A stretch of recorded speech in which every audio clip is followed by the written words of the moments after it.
Hello, Olga. How are you doing? Hi, Mohit. I'm good. Thank you. Fantastic, fantastic. Let me just see how many people have come, and then we're going to wait for them um, to come. Wait for a few more minutes. In the meantime, welcome to our webinar series of webinars, and many people are looking forward to listening to you and looking at your presentation, and they're very intrigued. You know, Amur tigers, or we call them Siberian tigers, or Amur leopards, and other wildlife of Russia Mm-hmm. is, you know, people are very excited about. And then there are many other species that you're going to be talking about. So that's even more exciting. Welcome, Gaurav. Welcome, Rashmi. Welcome, Prasad. Welcome, Salil. Let me know if you can hear me well. And Olga, can you just say hello so that I know that people can hear Hello. you well? Hello. Yes. Yes. Welcome, Vasanta. Good evening. How are you doing? How are you all, my friends? Ron is here. Beatrice is here. How are you doing, Beatrice? Hannah and Sumit, Neelamji, Pradeep, Rashmi. Welcome, ladies and gentlemen. Good to see you all.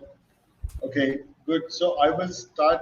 I will start with Olga's introduction, and then I will introduce myself to those who don't know me, and they're coming here for the first time.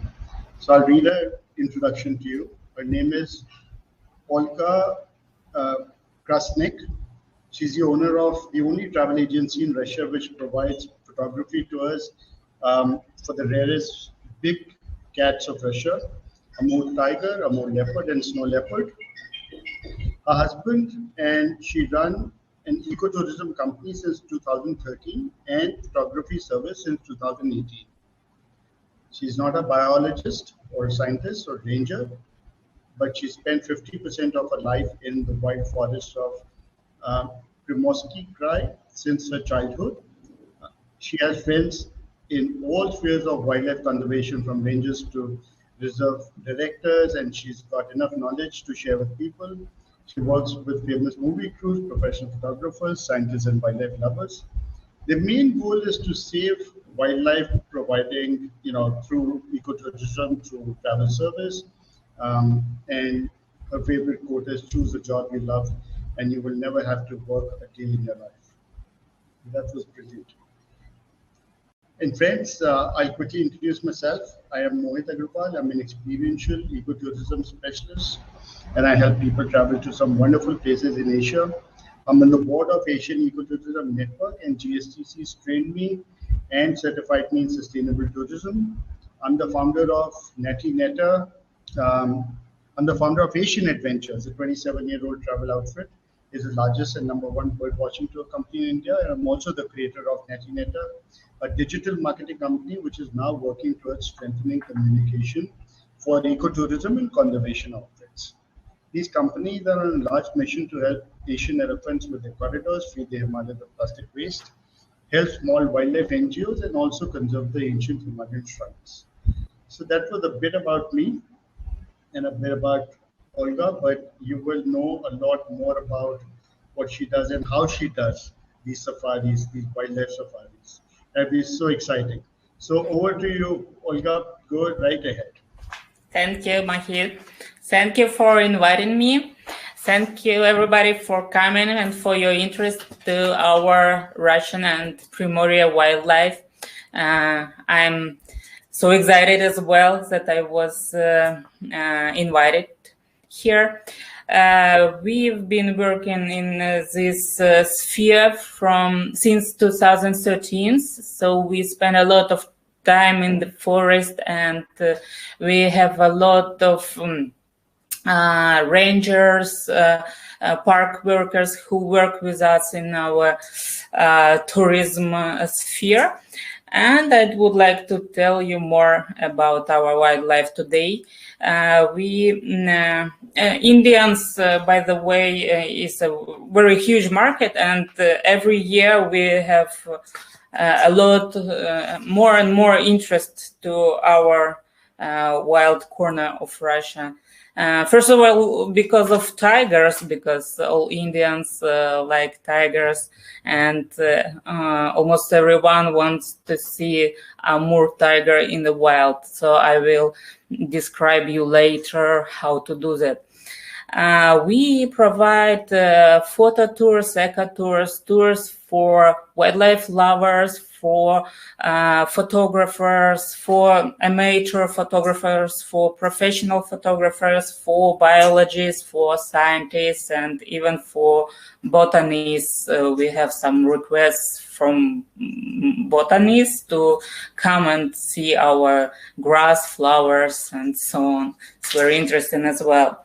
So this last years were hard for our business, but we look optimistically in future, and Russia has reopened its borders for 55 countries, including India. So many tourists can come already without quarantine or something, just with negative tests, and that's it.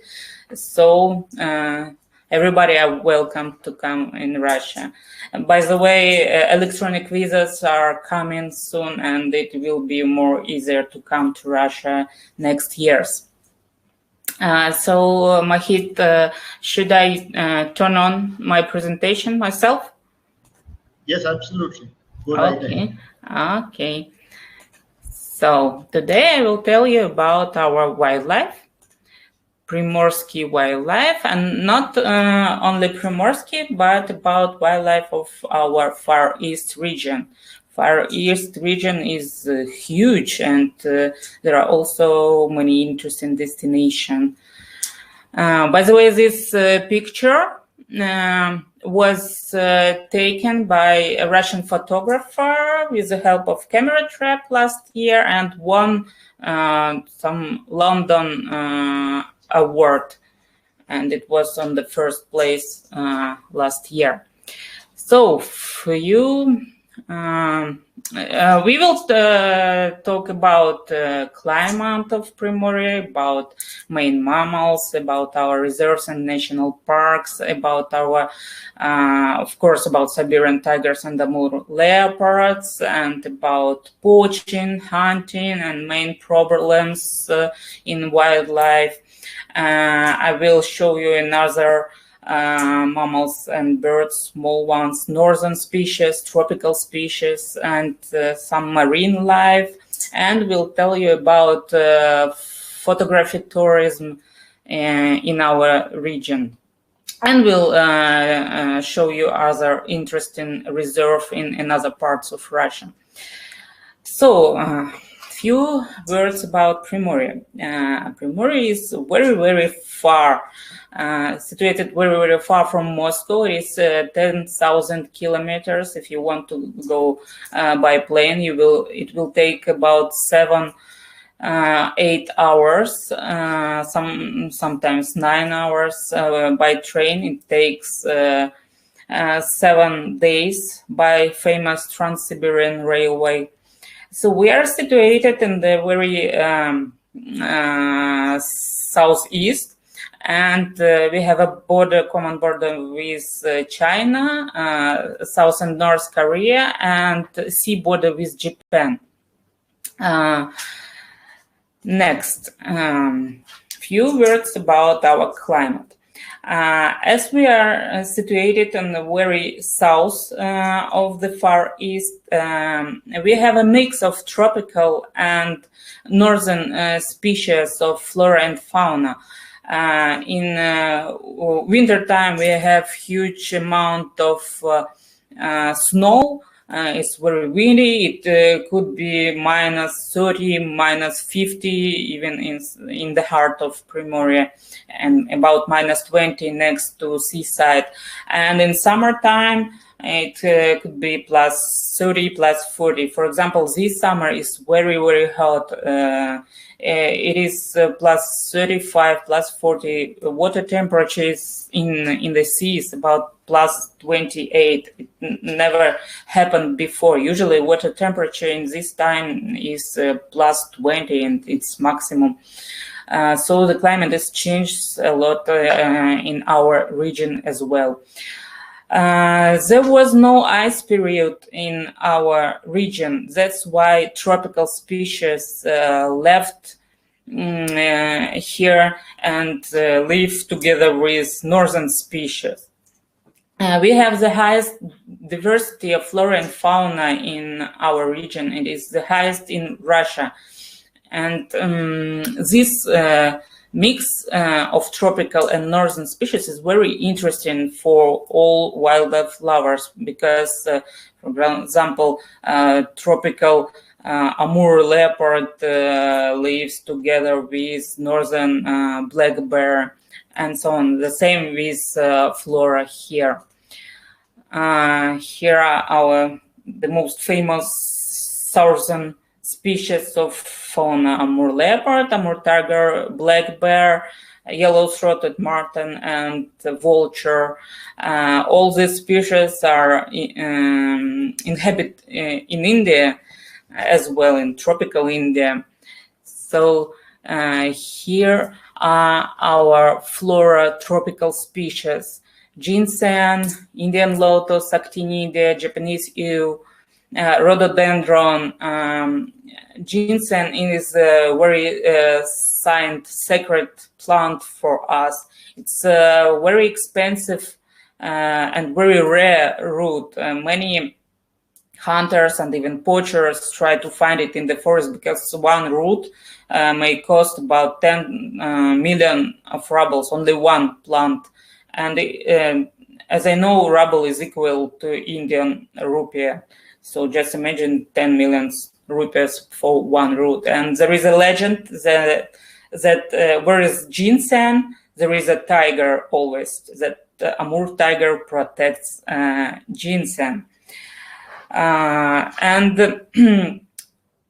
there are also lime trees in our forest. You can meet wild grape. For example, we have wineries where people make wine from wild berries and wild grape. Very tasty, by the way. Here are northern species of fauna: lynx, sable, brown bear, Siberian weasel, very nice guy when you look at him from the height. Elk. Elks are on the north, not on the south. On the south we have deers, different types of deers, and boars, if we talk about ungulates. Here should be flora. So northern species of flora: oak, cedar, birch, larch, honeyberry, and others. Cedar is a very important tree for our forest, along with oak, because when they give the pine nuts and nuts, oak nuts, all boars and deers feel good in winter time, and this is the main food for ungulates. And where there is a lot of food for deers and boars, there is a lot of food for Amur tigers and Amur leopards. On the picture of cedar, you may see a lot of pine nuts. We took this picture last June, and it tells about that the harvest will be enormous this year, and nobody will be hungry in our wild forests this winter. So a lot of pine nuts, so everybody will be happy in the forest.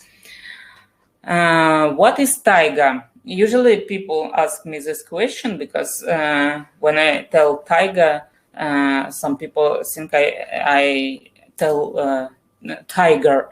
No, taiga is our forest our main forest in Primoria. It is a mix of coniferous forest and deciduous forest. So coniferous are pines, cedars, larches, fruit trees, and if we talk about deciduous forests, it's birches, oaks, and others. So we have a mix. Usually when we talk about taiga, like in Canada, it's only we talk about fir trees, pine trees, cedars, and that's it. But when we talk about taiga, we talk about a mix, so 50-50. And this forest is a home for Siberian tiger and Amur leopard. So Primorsky forest is a mix of taiga, tropical biome, and northern deciduous forest, plus Sea of Japan, which washes our region. And taiga and sea makes our region also unique and very beautiful, especially in summertime. Sikhota-Alini is the main mountain ridge which goes through all Primoria from south to north, and we don't have like huge high peaks. Our highest peak is 1,933 meters only, and the average altitudes are about 700-900 meters in Primoria. Usually we talk about hills, not about high mountains. Here are our seasons. We have all seasons here.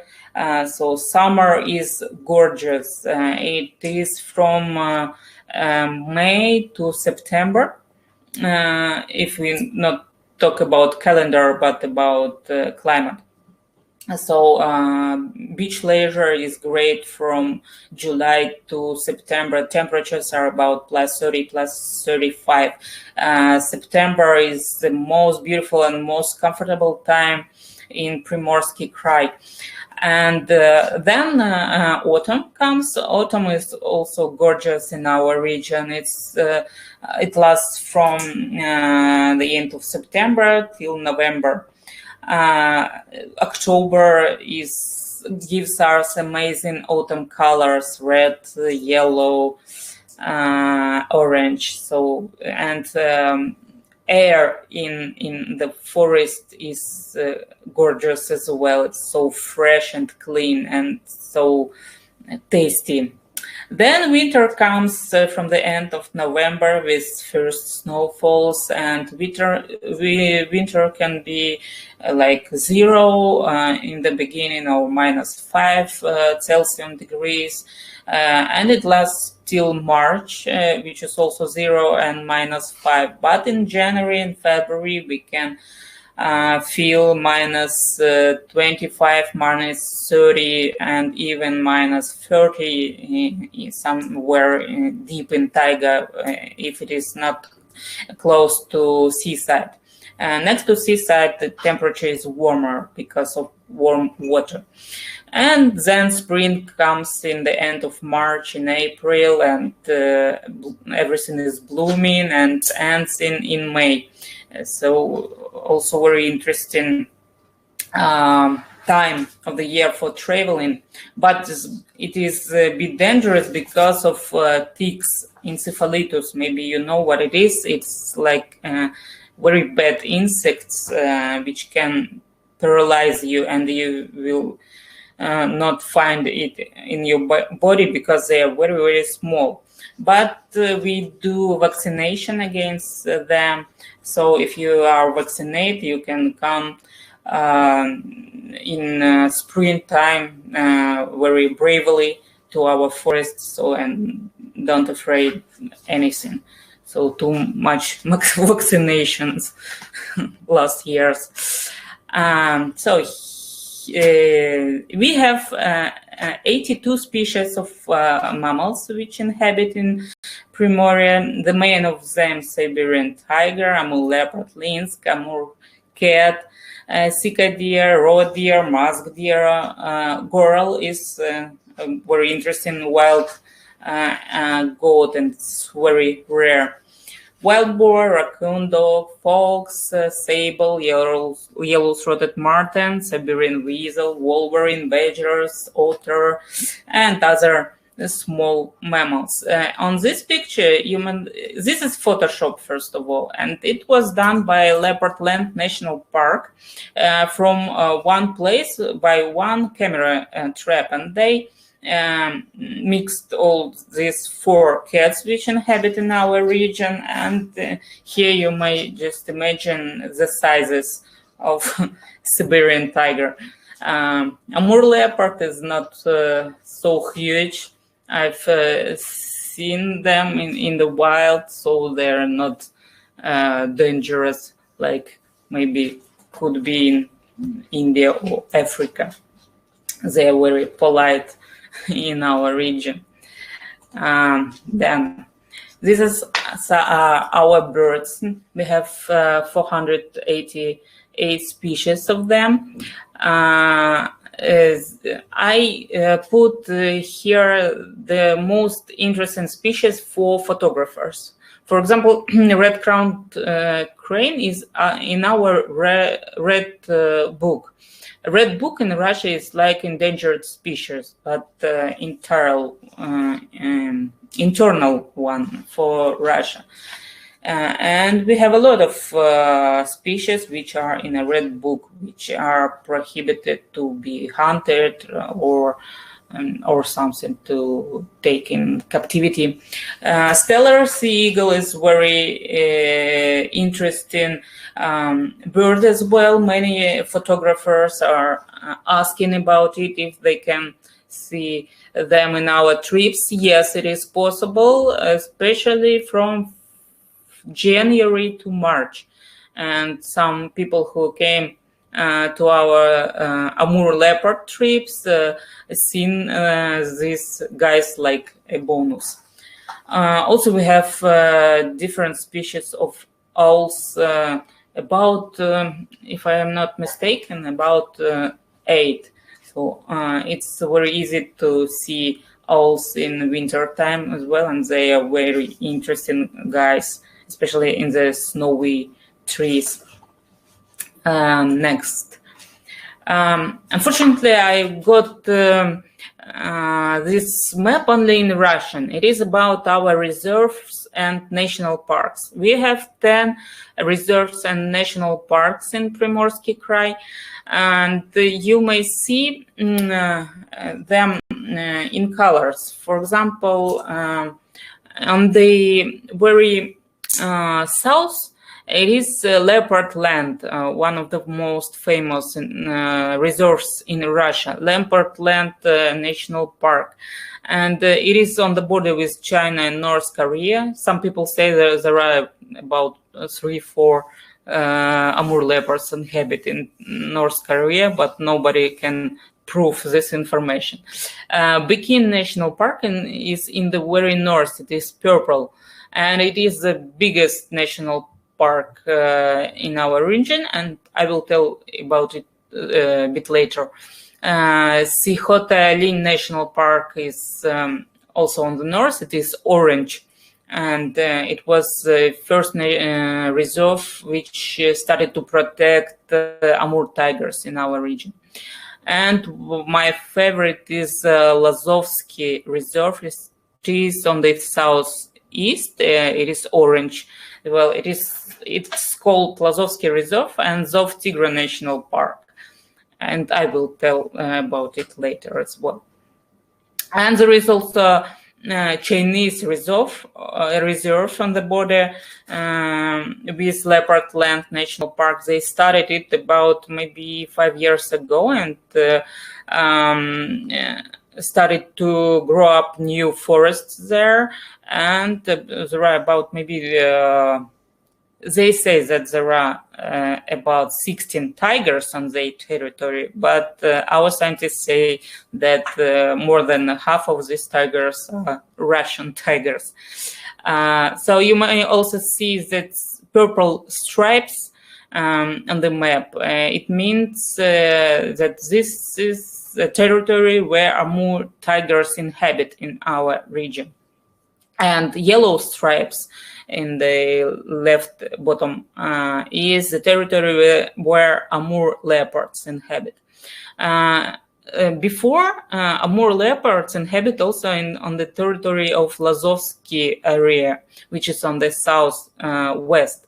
But then they extinct from that area. But now there is a new program and new rehabilitation center is built there, and Leopardland National Park want to spread the influence and the new leopards on that territory as well. So this is a good news for big cats lovers. We will have more Amur leopards soon, hopefully. Okay, next. So the main aim of the reserve is to protect endangered species. This is how they do it. They, first of all, anti-poaching raids is a very important thing. The reserve buy many cars, drones, they pay good salaries to inspectors. Because our territories are huge and they are wild, and it's very hard to get to some places where the poachers prefer to be.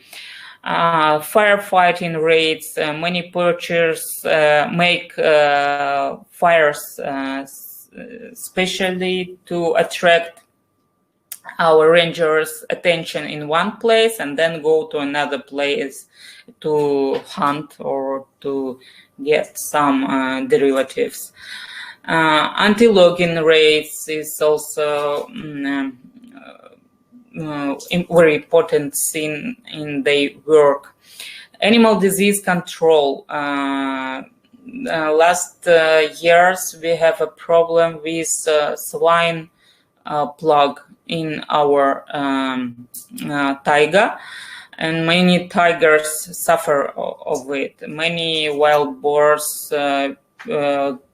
died because of this disease, and our rangers mix some medicine in additional food which they provide in the forest for ungulates to protect them from new diseases which usually come from China. So also they do additional ungulates feed in winter time when snow level is very high and when harvest of pine nuts and oak nuts was very poor, so they have to give additional food for tigers not to stay hungry. Children are responsible education. For example, in 90s, nobody knew that wildlife is very important part of our society, and many people of my age don't care about wildlife protection or something like this. But now reserves make special school classes, make excursions, free excursions for children in the villages, in the small settlements, to involve them in wildlife. And our children in the villages sometimes come from these classes and tell their fathers not to hunt anymore. So this is a good job of reserves as well. And I think with such children, we have a future of wildlife. Ecotourism is a very important part of wildlife protection because it's it gives about 50% of all reserves and national park income, because government is not in a hurry to support our wildlife. Usually reserves and national parks take money from WWF, WCS, and other wildlife organizations. And of course, new workplaces for locals. After USSR fall down, many villages became empty. Many settlements became empty as well, because there is not much work in our region, if we not talk about big cities. And there is nothing to do in taiga but hunting and poaching. So when we provide wildlife tourism, we provide workplaces for locals, and reserves can provide working places for new rangers, for scientists, for young people. So they make good work in our region. Lazovsky Reserve and Zov-Tigre National Park, it's my favorite. It's very beautiful, and I think it is the most beautiful reserve in our region, and I think in all Russia. It has about 40 Amur tigers. Last June we were there, and ranger told us that this amount of tigers could be multiplied in a year, because every tigress which was pregnant gave birth to about 3-4 cubs, and it is very good sign. And if the situation will be calm in winter, and it will be a huge harvest like we expect, and no poaching or hunting, and no severe winters, so we can get double rise of population of tigers there. But another question is where to find territory for all of them. But it's another question. Because here is 3 types of forests: oak, mixed pine, broadleaf, and dark taiga. Here is also amazing coastline where tigers come out on the beaches. Maybe somebody of you saw documentary of, I think, National Geographic, which was taken about 10 or 15 years ago, where tiger pursued deer on the beach. Deers come on the beach to eat seaweed, and tigers follow them. So this video was taken in Lazovsky Reserve. If you didn't see it, try to find it in YouTube. It's amazing video. So this territory looks like a jungle in summer. Really, you go through ferns, through high grass, and just expect that tiger will come out. So you really sometimes feel like in India there, but less crowded. We have here 168 endemic species of flora and fauna. Endemic species are species which are which live only on particular territory and not anywhere in the world else. Next, Leopard Land National Park and Kidrov Leopard Reserve. We started our photography tours for Amur leopard from Kidrov Leopard Reserve, and the first tour was successful.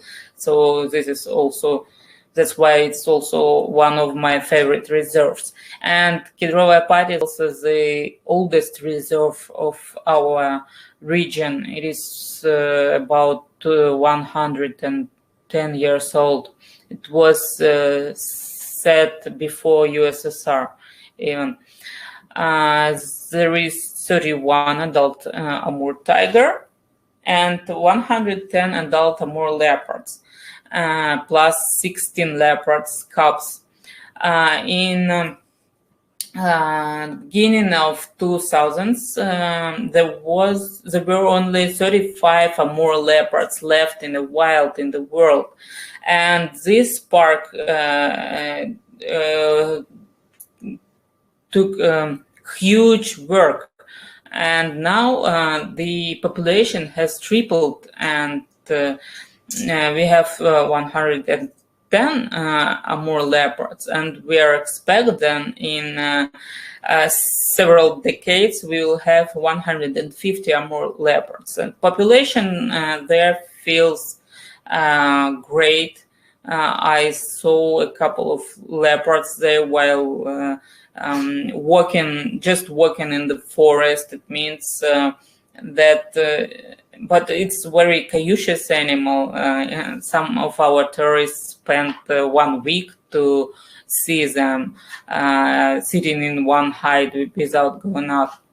But when you trek in the forest in summertime, it's also possible to see them with your own eyes somewhere in bushes.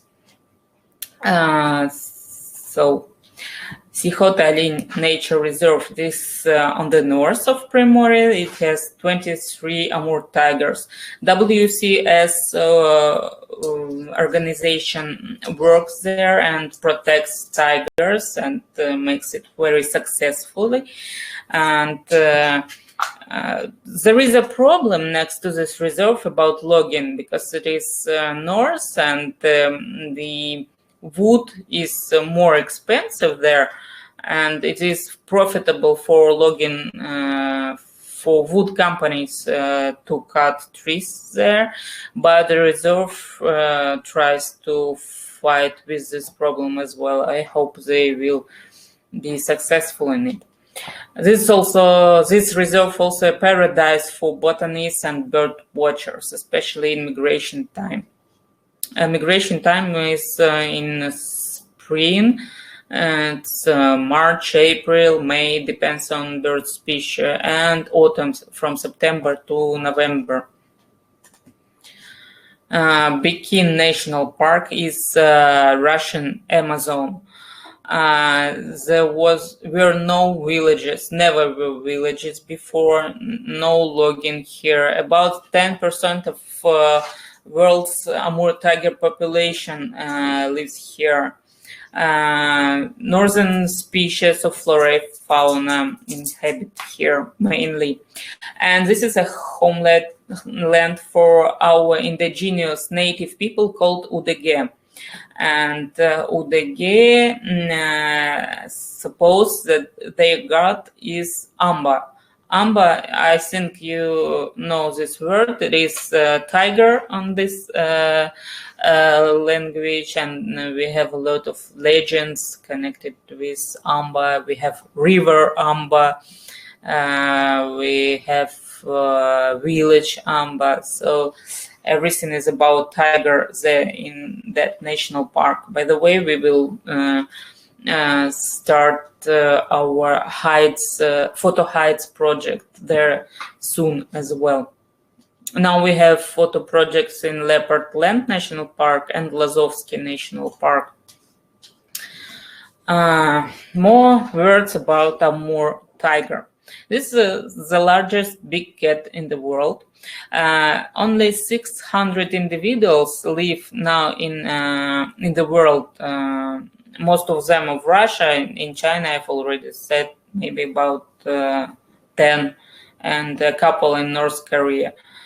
420 live in Primoria. Other live in another region, which are neighbors of our region.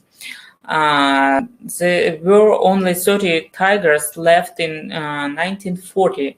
And after World War II, our enthusiasts started a new reserve on our territory and started to protect tiger. Before, when Russians came on our territory, they supposed that it was in the end of 19th century, and they supposed tiger like an enemy and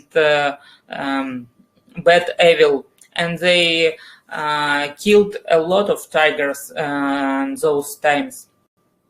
So now tiger protected by the government with the support of WWF, WCS, Amur Tiger Center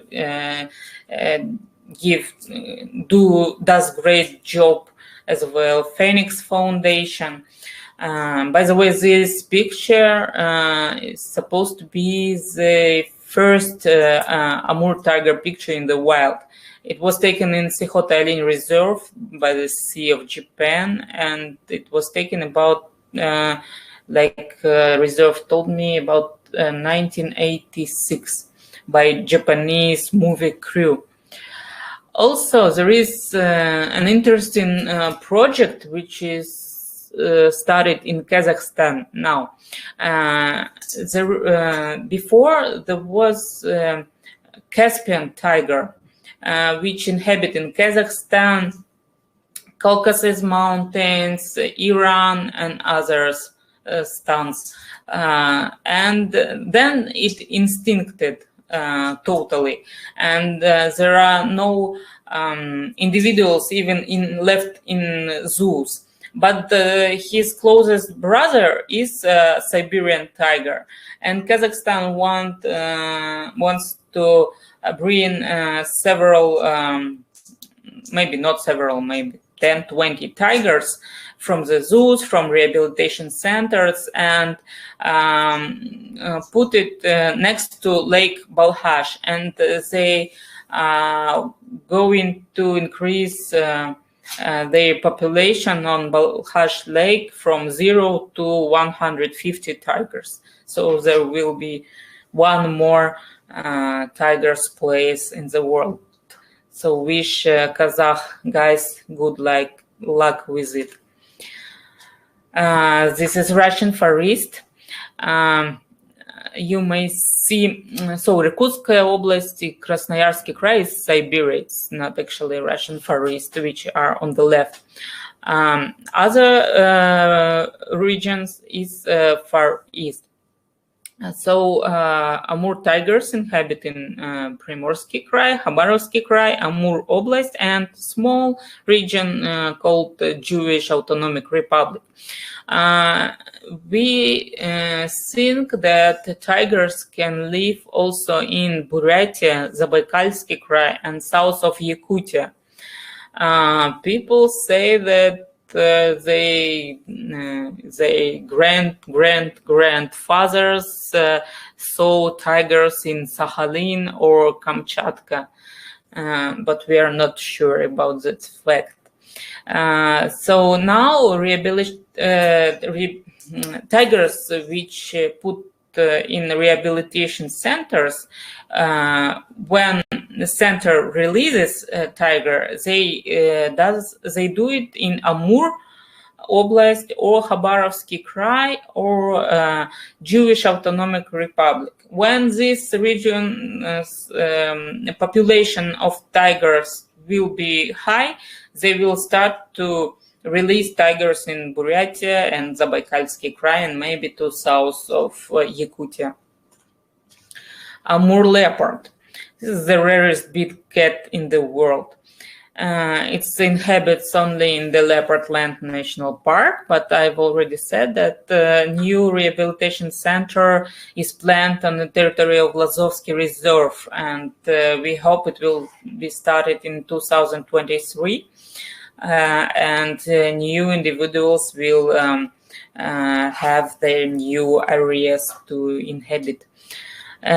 These guys prefer mountain regions. That's why they are not in conflict with tigers, because tigers prefer valleys and hills, and they use different trails. Poaching problems. The main challenges for our big cat survival. Poaching and Chinese medicine market. China has cancelled their ban for derivative selling, and this is a big problem of our area. But now our authorities, which are connected to poaching, works rather well, and it's very hard to bring for example, tigers' bones through the border. One tiger costs about 100,000 on a black market. And many bad guys in taiga who are rather lazy to find a normal job go to kill tigers in the forest. But legislation is rather strict now, and last case was in last year, and one poacher got 5 years of imprisonment and about 8 million rubles of fine. So this is a good judgment, I think, but it could be higher, my opinion. So forest fires is very, very serious thing. You might see what happens with Yakutia now in Russia. So the same something sometimes happens in Primoria. Firstly, because of poachers, because of people who are not interested in our wildlife. So this is a problem. But our rangers fight with it well, and hope they will fight even better with it in future. Logging, I've already told about this problem. Gold mines is a huge problem. For example, in Khabarovsky Krai there is Durminska Reserve. It is private game reserve where some foreign investor found gold, and now they started to develop this earth where about 20 tigers live. So this is a very bad news for tigers lovers. Epidemics, I've told already about swine plague. Extremely snowy winters when boars and deer can't run in the forest, can't find food for themselves, and it influences on tigers and leopards population as well. Agriculture is not a huge problem. It was a big problem in the beginning of 20th century, but now there are not many people who wish to start agriculture in our uncertain times in Primoria. So we hope it will stay wild, but not agriculture developed. Responsible hunters and protest hunters is a very big problem, because many young people from Vladivostok, from our capital, for example, come to forest just for joy, to hunt for joy, and it's a crazy weird thing when they use lights to kill deers and boars. But there are also many responsible hunters who buy a license, who choose only old or not females, just males species of deers and boars, and black bears are also allowed for hunting. If I were in government, I'd like to prohibit hunting at all, even for responsible hunters. So here are solutions: more severe punishment for poaching, children and local psychological education, eco and photo tourism, new working places, responsible hunting in game reserves for ungulates, ban for logging, increasing reserves budgets, and compensations to farmers. Many farmers suffer of tigers or leopards who steal deers, home deers or cows in their farmsteads. and reserve usually pay them. But for example, for deer on a deer farm, national park leopard land pays 50,000 rubles for one individual. So this is, I think, this is a good price for one deer here. So in this case, farmer will not go to kill tiger or leopard.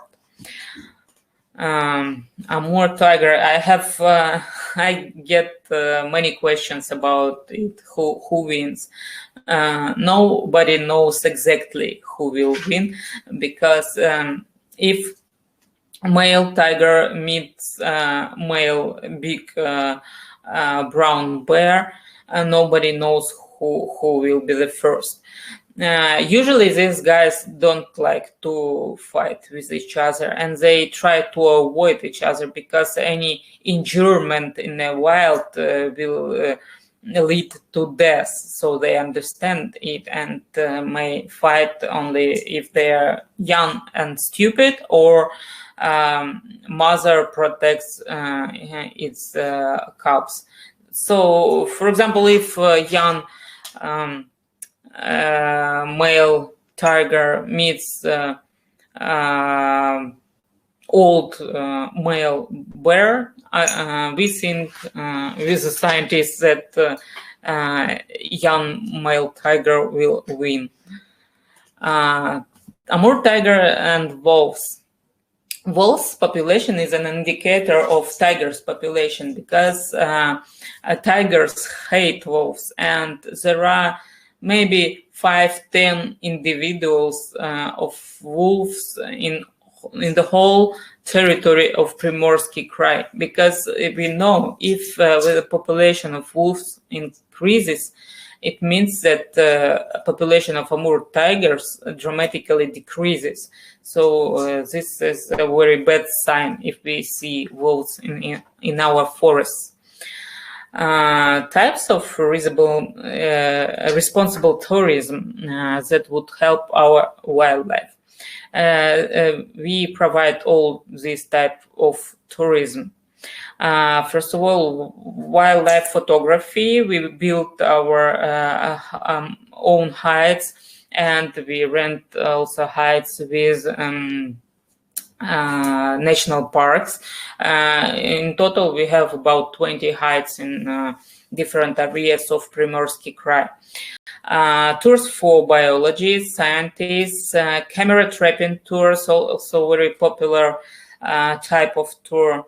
Both professional camera trap or just common camera traps which our ranger use. Hiking in taiga, bird watching, beach tours, and diving. All that will support our wildlife. And it is always interesting things what to do in our wild forest and what to see. This is how our photography hides look like.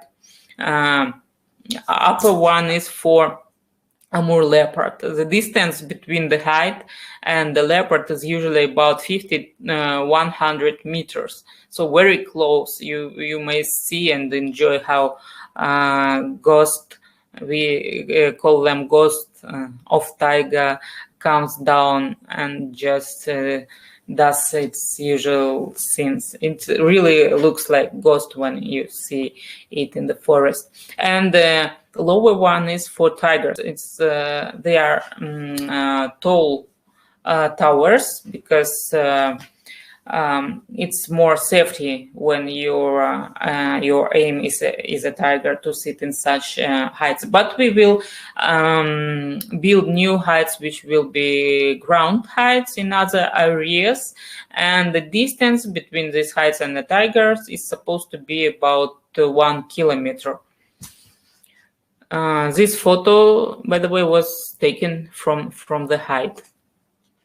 These are landscapes of Primoria, amazing beaches, wild taiga, conifer forests, rocks, mystic taiga, fogs, and everything. So we have rocks, mountains, plains, forests, wild forests, not very wild forests. We have almost everything except maybe deserts.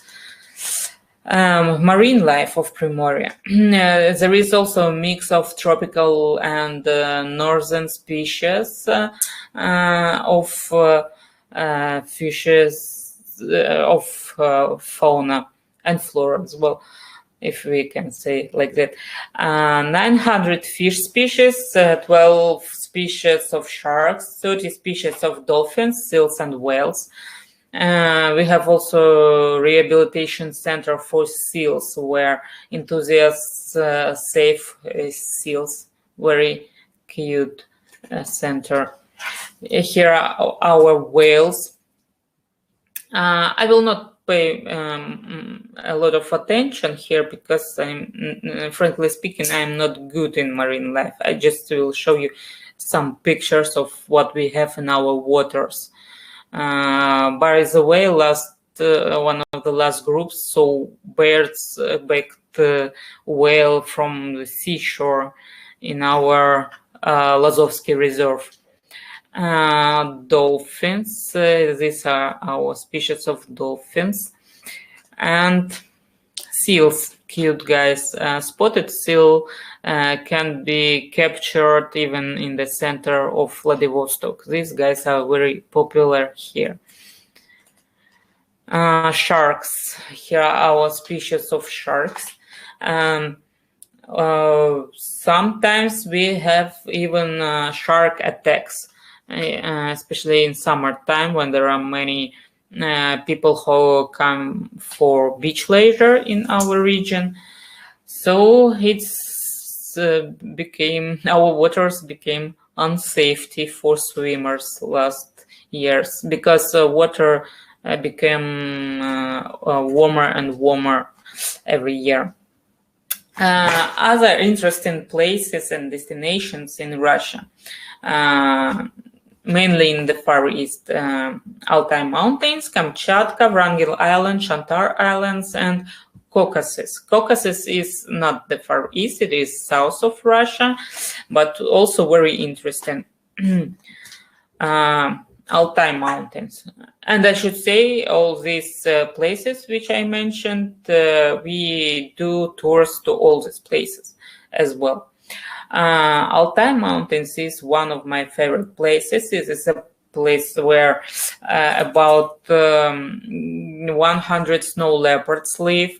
There is a Sailor Game National Park, great rangers, great directors. They work very well in saving our Russian wildlife. We call Altai Mountains Russian Shambhala because it's very sacred mountains and high energy level can be felt there. So here you may read mammals which inhabit there. Argali and ibex are also very interesting species for photographers. Palace cat can be seen. The highest chances are in March. And other species, Kamchatka. Everybody knows Kamchatka, so brown bears are the most popular guys there. The season for them, best season is July and August and September as well. So now high season is going on. A lot of salmon just came to the rivers and lakes, and we also have everybody usually goes to Kuril Lake, but we have another interesting destination which is called Dvukhyurtochная Lake, where there are no crowds of tourists like Kuril Lake, and you can't stay for overnight in Kuril Lake. But in Dvukhyurtochная Lake, where we run our tours, you may stay for 6 days in a row without going anywhere and just enjoy wild brown bears hunting salmon. Wrangel Island. It is on the north of our region. It is on not our region, on the far east, and this is polar region. Very interesting. The last how they say mammals lived there about 5,000 years ago. It's a good destination for polar bears lovers and bowhead whales lovers. And Shantar Islands, good destination for bowhead whales photographers. Enormous amounts of whales inhabit there, and you just can go there with subsurf and swim around among these whales. Great destination. Also works in July and August. And Caucasus Nature Reserve. It is on the south. Very interesting destination concerning Persian leopard protection. They were also totally extinct in Caucasus Mountains, but our government built a new rehabilitation center from them, took the first individuals from the zoos, and release for the last 5 years, they released 10 individuals into the wild. Unfortunately, only about 5 of them are still alive, but about 20 more Persian leopards are waiting now in the rehabilitation center to be released again. So we hope we will have this big cats population, good population in Caucasus Mountains as well. Plus, this reserve is gorgeous and very beautiful. High mountains, and brown bears are very easy to be seen here, and they are all vegetarians, and they're not dangerous for people. So this was my story. I hope you enjoyed it. Come to discover Wild Russia with us, and I'm ready to answer your questions. Mohit. Yes, thank you. This was absolutely a brilliant presentation. I think it was very, very informative, and people enjoyed listening to you, and also watching the landscape and the pictures that you showed them. So I have a question. Let's say like I want to come next time as soon as this all opens up and people are ready to travel. Which is the first place you'd suggest I should go to or take my tour to? What is your main purpose? My actually, I want to come for bears personally, but I think most people would want to try for Siberian tiger, and then of course leopard is a great one too. But I think. So I suggest if you want to see both cats, you should come to Leopard Land National Park. If you want only Siberian tiger, you should come to Lazovsky Reserve, because there are no leopards yet. So Leopard Land National Park would be good, but I'd suggest to combine these two reserves, and comes for a longer time, for from 10 to 16 days trip to increase your chances. So you will see different landscapes, different forests, different types of animals in 5 hours driving distance from each other. So you should take both reserves. Wonderful. And so Kala is asking, do they become man-eaters at any point of time? Sorry? Do you have cases when they become man-eaters? Tigers have become man-eaters? Man-eaters? Humans? No, human. They eat human beings. Like you have, no, I forgot to tell about it. Our tigers are the most, polite tigers, because they were almost totally extinct in 1940. And that's why only the most courageous tigers left in the wild, and gave birth also to courageous cubs, and they also always avoid people in the forest. And when tigers come out from the forest to villages, it means it is injured, or there is not enough food in the forest, or it is very old, and it can attack people, but it happens very, very extremely rare. And for the last 10 years, I don't know one case, maybe when tiger attacked it. Usually, when it is healthy tiger, it happens like a revenge. When hunter tried to kill the tiger, then tiger will pursue the hunter for the end of its life.